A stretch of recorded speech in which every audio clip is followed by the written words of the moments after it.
السلام علیکم پیارے ویورز اینڈ سبسکرائبرز۔ اس طرح کی مزید معلوماتی ویڈیوز پڑھنے کے لیے چینل کو سبسکرائب، لائک، شیئر، کمنٹس ضرور کیا کریں، مگر تہذیب کے ساتھ۔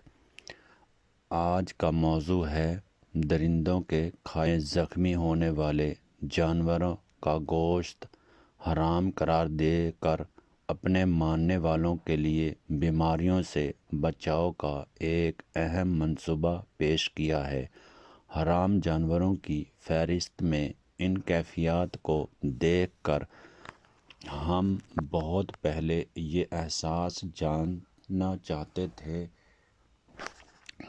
کہ ان تمام حالات میں ایک ایسی قدر مشترکہ ہے جو اس طرح زخمی ہونے والے جانوروں کے گوشت کو کھانے والوں کے لیے مضر صحت بنا دیتی ہے۔ ان جانوروں کو انسانی استعمال کے ناقابل قرار دینا اسلام کا ایک اہم سائنسی احسان ہے۔ درندوں کے کھائے ہوئے جانور۔ قرآن مجید نے ہر اس جانور کے گوشت کو حرام قرار دیا ہے جس کو کسی درندے نے پھاڑ کھایا ہو۔ اس کے لیے یہ ضروری نہیں کہ درندے نے اس کو ہلاک بھی کیا ہو، جیسا کہ اگر کسی بھیڑیے کو کوئی بھیڑیا یا جھپٹ کر کھانا شروع کرے اور لوگ آ کر اسے بھیڑیے سے بچا لیں، بھیڑیا اگرچہ زندہ بچا لی گئی، لیکن بھیڑیا نے اس کے جسم میں اپنے دانت داخل کیے۔ اس بھیڑیے کا گوشت اسلامی تعلیمات کے مطابق حرام ہے۔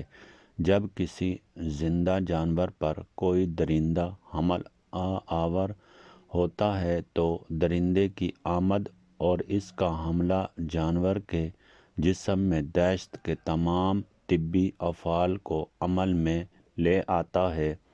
ہسٹامین کی پیدائش دہشت کے ساتھ ساتھ زخموں اور ان کی تکلیف سے بڑھ جاتی ہے۔ اس جانور کے جسم میں ہسٹامین کی موجودگی اسے انسانی استعمال کے قابل بنا دیتی ہے۔ درندوں کے منہ میں باولے پن کے جراثیم ہوتے ہیں۔ شہروں میں رہنے والے کتوں میں بھی باولا پن کے جراثیم جنگلوں کے درندوں کے ذریعے داخل ہوتے ہیں۔ جب کوئی بھیڑیا، لومڑی، گیدڑ، جنگلی بلی، چیتا یا شیر کسی جانور کو منہ مارتے ہیں تو اپنے دانتوں کے ساتھ اس کے جسم میں باولا پن کے جراثیم داخل کر دیتے ہیں۔ باولا پن یا ریبیز ان افسوسناک بیماریوں میں سے ہے جن کا کوئی مریض آج تک زندہ نہیں بچا۔ جس شخص کو باولا پن کا حملہ ہو جائے، کسی بھی علاج سے اس کی جان نہیں بچ سکتی۔ اسلام کو اس امر کا ابتدا ہی سے احساس تھا کہ درندوں کے ذریعے پھیلنے والی باولا پن کا علاج ممکن نہ ہوگا، اسی لیے اس نے اپنے ماننے والوں کو باولا پن سے بچاؤ کے 3 اہم طریقے بتائے۔ گھروں میں کتے نہ رکھے جائیں۔ آوارہ کتے ہلاک کر دیے جائیں۔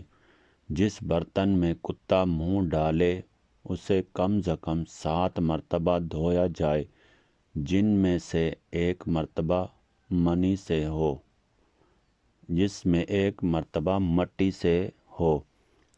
جس جانور کے جسم میں کتا اور اس کی برادری کے کئی درندے کا لوب داخل ہو جائے اسے نہ کھایا جائے۔ نبی پاک صلی اللہ علیہ وآلہ وسلم نے ایک ہنگامی حکم کے تحت مدینہ کے تمام کتے ہلاک کروا دیے۔ پھر فرمایا کہ جس گھر میں کتا ہوگا اس میں رحمت کا فرشتہ داخل نہ ہوگا۔ دوسرے الفاظ میں کتے کا وجود اہل خانہ کے لیے ہمیشہ زحمت کا باعث ہوگا۔ حرام چیزوں کا ماہیت۔ اسلام نے صرف وہ چیز حرام کی ہے جن کو کھانے انسانی صحت کے لیے نقصان دہ ہو سکتا ہے۔ قرآن نے اصول بتا دیے ہیں۔ حضور اقدس صلی اللہ علیہ وآلہ وسلم نے ان کو مزید واضح فرمایا۔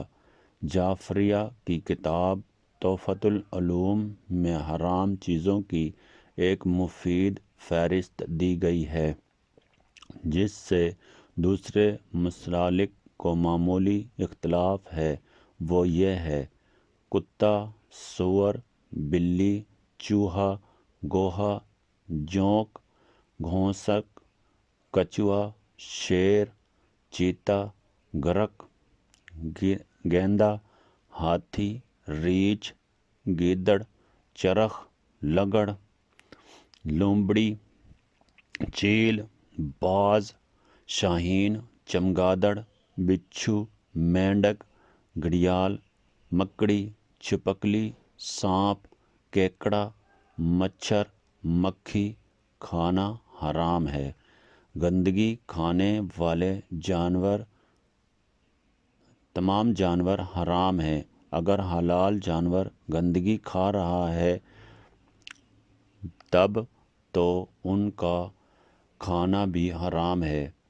ان کو قابل حرام بنانے کے عمل کو دستبر کہتے ہیں۔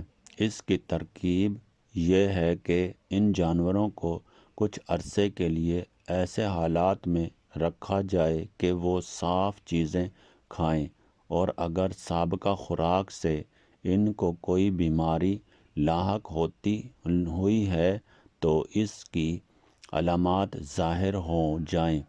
یہ ایک معقول اور فنی لحاظ سے قابل یقین طریقہ ہے جس میں اونٹ کو 40 دن، گائے 20 دن، بھیڑ بکری کو 10 دن اور گھریلو مرغے کو 3 دن زیر مشاہدہ رکھا جائے۔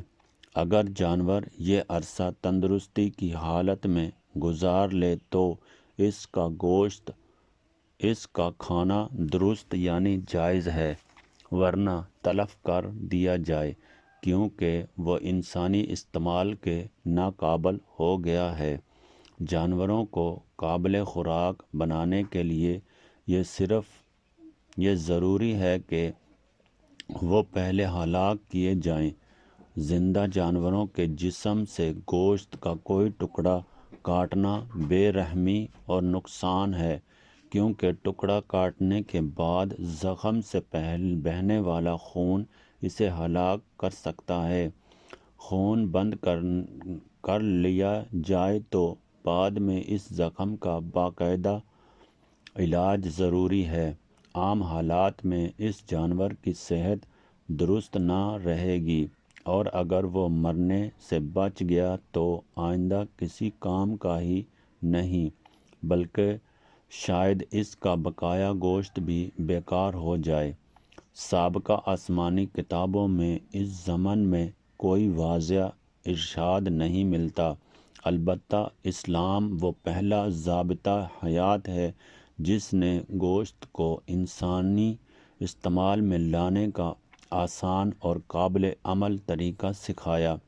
نبی کریم صلی اللہ علیہ وآلہ وسلم جب مدینہ منورہ میں جلوہ افروز ہوئے تو ان کے ایک مشاہدے کے بارے میں حضرت ابو وردہ لیثی بیان فرماتے ہیں کہ جب رسول اللہ صلی اللہ علیہ وآلہ وسلم مدینہ منورہ تشریف لائے تو وہاں کے لوگ زندہ بکریوں کے چوتڑ اور زندہ اونٹوں کے کوہان کاٹ لیا کرتے تھے۔ آپ صلی اللہ علیہ وآلہ وسلم نے ان کے متعلق فرمایا کہ زندہ جانور کے جسم سے اگر ٹکڑا کاٹ لیا جائے تو وہ گوشت مردار ہے۔ اس سلسلے میں ایک واضح حکم حضرت عبداللہ بن عمر سے یوں منقول ہے: نبی کریم صلی اللہ علیہ وآلہ وسلم نے فرمایا، جس کسی نے زندہ جانور کے جسم سے جو ٹکڑا کاٹا وہ مردار ہے۔ جانور پر ظلم کو روکنا اور خوراک کو اچھی اور نفیس شکل دینے میں اسلام نے اس اصول کو جاری کر کے اخلاق اور طب میں اہم کارنامہ سرانجام دیا ہے۔ جانوروں کو قابل خوراک بنانے کے لیے زمانہ قدیم سے لے کر آج تک مختلف صورتیں استعمال میں رہی ہیں۔ ابتدائی دور کے انسان جانوروں کو پتھر مار کر کچل کر ہلاک کرتے تھے۔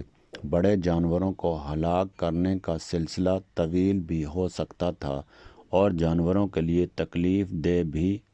اس عمل میں طبی اعتراض یہ تھا کہ جانوروں کے مجروح ہونے اور کچلے جانے کے عمل کے دوران سہمیہ کی کیفیت کی وجہ سے اس کے جسم میں ہسٹامین پیدا ہوتی تھی جو خون کی نالیوں کو پھیلا دیتی ہیں۔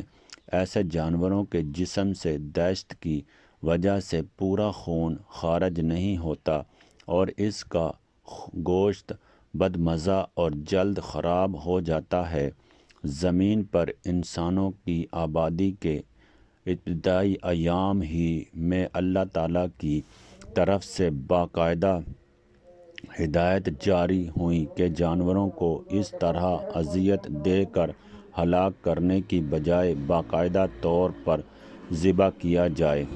قرآن مجید نے اس طرح کی مزید معلوماتی ویڈیوز پڑھنے کے لیے چینل کو سبسکرائب، لائک، شیئر، کمنٹس ضرور کریں مگر تہذیب کے ساتھ، اور اپنے دوستوں کے ساتھ بھی شیئر کریں تاکہ میری حوصلہ افزائی ہو سکے اور میں اس سے بھی اچھا لکھ سکوں۔